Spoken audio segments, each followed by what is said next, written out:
দেখে ক্যারিয়ারের ক্ষেত্রে মেজর আরকানা তোমাদেরকে কি বলছে। আচ্ছা, হ্যাংম্যানের এনার্জি, ঠিক আছে, একটু মানে মানে কি বলবো, তোমাদের হ্যাংম্যানে যেহেতু এনার্জি বেরিয়েছে একটু পজ হয়ে যাবে, ঠিক আছে।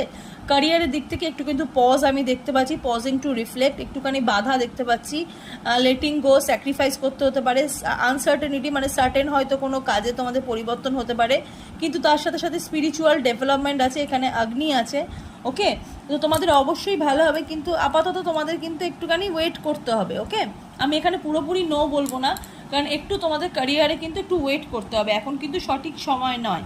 ওকে, আগামী 11 মাস পরে কিন্তু তোমাদের ক্যারিয়ারের লাইফে কিন্তু একটা আমূল পরিবর্তন আমি দেখতে পাচ্ছি। ক্যারিয়ারের দিক থেকে কিন্তু আস্তে আস্তে চেঞ্জ হচ্ছে। এখন তোমাদের ক্যারিয়ারে কিন্তু আগুন সময়, মানে হচ্ছে এখন কিন্তু মানে কোনো স্টেপ নেওয়া যাবে না। যখন তোমাদের মন যখন একটা ঠান্ডা এনার্জি পাবে তখনই কিন্তু তোমাদের মানে একটা ভালো ভাইবস তোমরা পাবে। God bless.